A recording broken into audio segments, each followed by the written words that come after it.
Tuan-tuan, ada yang kata, oh, kita negeri kita Islam sebab kita telah menghapuskan judi. Tuan-tuan, kamu menghapuskan lesen premis judi.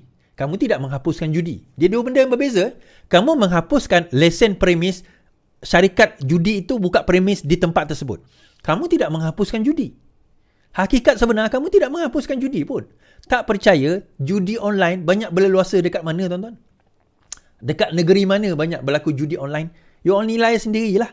Dan judi online, judi haram, judi yang sewaktu dengannya berlaku di negeri-negeri kamu ni. Statistik dah ada. Buat kajian saja. Kamu tidak menghapuskan judi pun. Judi itu terus berlaku. Cuma bezanya, kamu kata kamu tak recognize. Tetapi kamu tidak menghapuskan judi tersebut. Dan judi ini bukannya maksudnya, oh kita sudah tidak memberi lesen premis. Bukan lesen judi, lesen premis. Dia beza. Lesen judi itu di bawah federal. Lesen premis itu di bawah PBT negeri. Dia tak bagi lesen premis. Tetapi tidak bermakna judi itu tidak ada di negeri dia. Siapa boleh jamin negeri dia tak ada judi, tuan-tuan? Siapa boleh jamin negeri dia tak ada judi? Saya boleh kata 100%.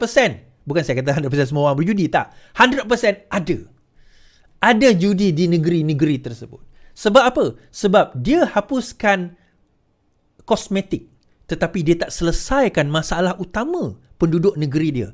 Kemiskinan, pendidikan, pendapatan, cara hidup. Benda itu tak diselesaikan. Infrastruktur. Benda itu tak diselesaikan. Bila benda itu tak diselesaikan, stres berlaku dalam masyarakat. Dia nak cari jalan singkat jadi kaya. Dia pergi salah satunya berjudi. Masalah ketum, masalah dadah, masalah tu semua. Masalah sosial dan sebagainya. Kehamilan luar nikah, bawah umur, perkahwinan bawah umur. Negeri mana yang lebih prevalent, tuan-tuan? Negeri mana yang lebih tinggi?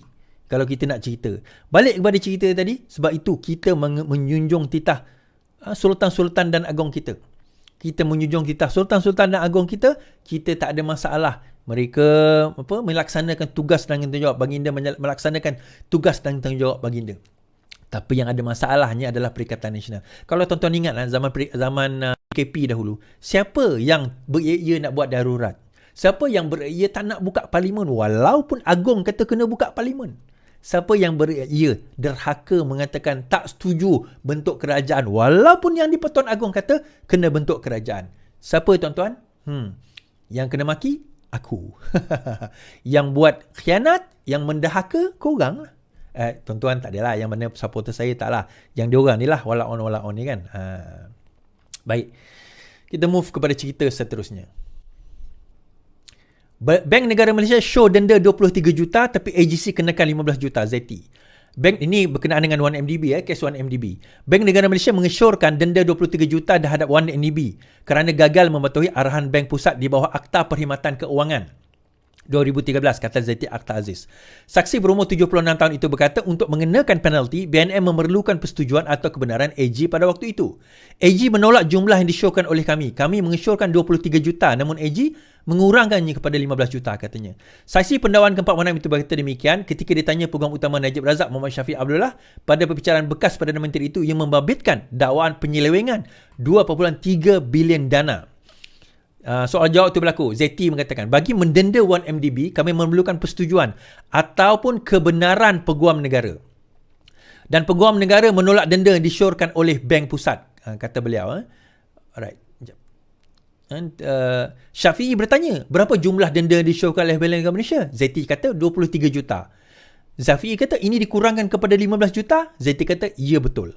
Pada 2016, Bank Negara Malaysia dilaporkan telah mengeluarkan surat compound kepada 1MDB kerana gagal mematuhi sepenuhnya arahan dikeluarkan oleh Akta Perkhidmatan Keuangan yang adalah antara tindakan takhir oleh Zeti sebelum bersara sebagai Gubernur BNM. Kemudian 2018, Gubernur Bank Negara Nur Samsiah Muhammad Yusof mendedahkan bahawa 1MDB telah didenda 15 juta. Antara 27 Julai 2015 dan 2018, Peguam Negara ketika itu ialah Muhammad Apandi Ali. Sebelum ini, semasa perbicaraan 1MDB di hadapan Hakim Colin Lawrence Sequeira, Zeti memberi keterangan bahawa Apandi pada tahun 2015 tidak menerima cadangan Bank Negara untuk mendakwa bekas Ketua Pegawai Eksekutif 1MDB Syarul Azral Ibrahim Halmi serta dua lagi bekas eksekutif firma itu, Casey Tang dan Nik Faizal Arif Kamil. Najib 70 berdapat 4 pertuduhan salah guna kuasa dan 21 pertuduhan penggubalan wang haram membabitkan dana 2.2 bilion ringgit daripada 1MDB yang dimiliki sepenuhnya oleh MOF. Bagi 4 pertuduhan salah guna kuasa, Najib yang juga bekas Menteri Kewangan didakwa melakukan kesalahan itu di M Islamic Bank, Cawangan Raja Chulan di antara 2011 sehingga 2014. Bagi 21 pertuduhan pengumpulan wang haram, tertuduh dikatakan melakukan kesalahan itu di bank yang sama di antara 2013 Mac dan juga Ogos 2013. Sementara itu, bernama melaporkan dalam kenyataan saksinya, Zaiti memberitahu bahawa ketidakupayaan UNDP untuk membayar balik wang itu dan memberi bukti mengenai status dana mengakibatkan kompaun dikenakan ke atas dana kekayaan berdaulat itu.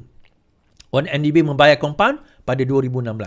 Muhammad Syafiee, adakah terdapat sebarang percubaan oleh Menteri Keuangan iaitu Najib untuk mengenepikan denda ke atas UNDP? Zaiti menjawab, saya tidak tahu. Selain itu, Zaiti juga menegaskan bahawa M-Bank memberitahunya bahawa Najib akan membuka akaun dengan bank itu. Tetapi berkata pengarah urusan bank berkenaan Chiah Teck Kuang tidak memberitahunya bahawa ada derma yang dijangka masuk. Zaiti sekali lagi menegaskan bahawa Bank Pusat tidak menjalankan kajian sewajarnya ke atas akaun individu dan itu adalah kewajipan institusi keuangan masing-masing. Maksudnya Bank Pusat tak tengok akaun individu, itu tugas bank-bank lah. Kedatangan Zaiti dilihat bercanggah dengan keterangan Chiah sebelum ini dalam perbicaraan UNDP yang sama apabila katanya dia telah memberitahu Zaiti mengenai derma yang dikatakan akan tiba. So, Chiah kata dia bagi tahu Zaiti, tapi Zaiti itu tak ada pun. Chiah pada 2022 memberitahu Mahkamah Tinggi bahawa dia telah mengikuti arahan pengurusi M-Bank dan pergi ke rumah Najib untuk memberitahu Najib dengan dokumen pembukaan akaun bank, dan Najib mendakwa akan ada 100 juta USD derma datang dari Arab Saudi untuk beliau, khusus bagi pelaksanaan aktiviti berkaitan Islam. So, perkara itu tidak, kalau kita tengok perkara itu tidak di-inform kepada Bank Negara Malaysia dan itu antara sebab lain kenapa Najib kemudian didenda pada tahun 2000. Kalau kita tengok sini, pada 2016 sebelum Zaiti meletak jawatan ataupun bersara, pada tahun tempoh itu beliau telah didenda sebanyak, kalau kita tengok cadangannya 23 juta, tapi kemudian AG menolak dan meletakkan hanya 15 juta denda tersebut yang kemudian dibayar. Menunjukkan apa, tuan-tuan? Sebenarnya memang ada salah laku ataupun satu, bukan salah laku, salah tata kelola, bukan salah laku, tata kelola, maksudnya dari segi prosedur itu salah, menyebabkan 1MDB didenda. Now, does that amount kepada salah laku, penggubalan wang haram dan sebagainya, yang itu nanti akan dibahaskan di dalam kes ini. Tetapi apa tujuan perbicaraan kecil dengan Zaiti? Yang pertama, ada orang kata Zaiti terlibat, Zaiti yang dapat terima duit dana ni sebelum ni, orang duk kata kan. Sebenarnya tak ada, dan dibuktikan bahawa Zaiti sendiri telah mendenda 1MDB pada waktu itu, minta 23 juta, tetapi Apandi Ali yang menurunkan kepada 15 juta, dan Apandi Ali inilah yang sebenarnya pada waktu itu nak membuang kes 1MDB ini, kalau tuan-tuan ingatlah kes tersebut. So, ini antara perbicaraan yang berlaku pada hari inilah. Baik, kita beralih kepada cerita judi, tuan-tuan, syarikat judi. Nah, baru-baru ini ada timbul kan, saya kata bahawa Perdana Menteri mendedahkan bahawa ada parti politik yang menerima dana judi. Menerima dana judi. Dan pada masa itu PAS kata, I think Perikatan Nasional ke PAS, saya tengok salah satu kata, dia akan saman Perdana Menteri, akan saman Anwar Ibrahim. Sampai sekarang, setakat Ogos, tidak ada saman lagi yang ditujukan kepada Anwar Ibrahim. Kita tak tahu kenapa. Setakat Ogos, tidak ada saman terhadap Anwar Ibrahim dilakukan. Kejap, tuan-tuan, saya ada masalah dengan TikTok saya. Kejap.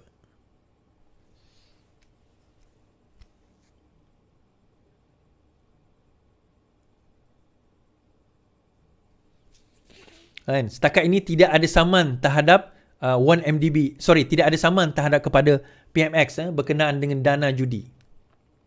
Tidak ada saman terhadap PMX terhadap dana judi yang dikatakan yang dia nak saman lah kononnya sebab itu, ini dan sebagainya. Baik.